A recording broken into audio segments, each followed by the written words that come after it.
America is in the grips of a drug shortage. We've been talking about this here at NewsNation. Antidepressants, ADHD medications, chemotherapy drugs. That's a real concern as millions are struggling to get the medications that they need. This is a problem that's been plaguing the healthcare industry for a matter of 2 decades. Researchers now saying the issue can be traced back to a fragile supply chain of generic drugs. And joining me right now is Assistant Professor of Industrial Engineering at Clemson University, Emily Tucker. Emily, thank you for being with us. I know you recently wrote an op-ed in the New York Times titled "America is having yet another drug shortage. Here's why it keeps happening." So for those who haven't read your op-ed yet, why is it happening? It's exactly as you said. It's an inherently fragile, generic drug supply chain. Unfortunately, there's been this race to the bottom when it comes to quality standards of generic medications. This is leading to any type of interruption becoming a major shortage. There's a lot of tensions because certainly we want low-cost medications, but we do need to pay a little bit to make sure that we can have high quality manufacturing that can buffer storms like tornadoes or issues such as preventing contamination of our key manufacturing lines. Have you done some research into where we stand right now? I remember when the reports came out about Adderall.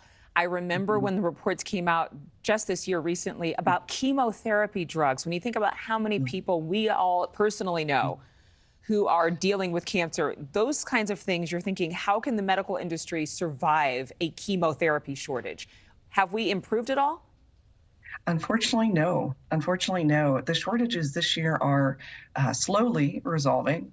You might be surprised to know an average drug shortage lasts about a year and a half. So once patients start feeling the pain, patients a year and a half from now are going to keep feeling that pain, unfortunately. This is really a recurring issue within our health system. We had major chemotherapy shortages in 2011. They're recurring this year. I would expect them to continue recurring unless we fix some of these underlying issues. So with it being, oh, go ahead. Oh, I was going to say, hopefully this year's shortages will be resolved, but that doesn't necessarily mean we fix the system as a whole. Well, and sometimes there's just the domino effect that we've seen in other industries with supply chain issues. Gosh, to think of what it could do for the pharmaceutical industry. But what needs to be fixed? What could we do in this system to address the shortage and actually bring a solution? Ultimately, we need to make sure that we have high quality manufacturing that's able to be adaptable to changes such as supply issues or patient demand, which sometimes increases. There's different ways to make sure that we have resilient supply chains. One is changing some of the regulations on what's acceptable in terms of quality. Another could be releasing quality metrics, such as restaurants have ratings of A, B, C, et cetera, on the quality. We don't do that for manufacturing plants in pharma. We could. The third would be helping hospitals pay for higher quality medications or patients, such that manufacturers are incentivized to provide higher quality medication on higher quality lines. Can I ask you one more quick question as we wrap up here? Are we reliant on China for those chemotherapy drugs, or is that rumor? Much of our pharma manufacturing is abroad, China, India, other nations. We do have some manufacturing in the U.S., and wherever the manufacturing is, it's important for it to be high quality. Yeah, that's absolutely true.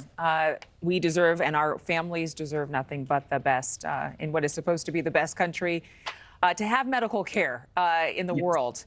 Emily Tucker from Clemson, we appreciate your time. Thank you. Thank you for watching. Go to newsnationnow.com to find NewsNation on your television provider. And don't forget to click the red subscribe button below to get more of NewsNation's fact-driven, unbiased coverage.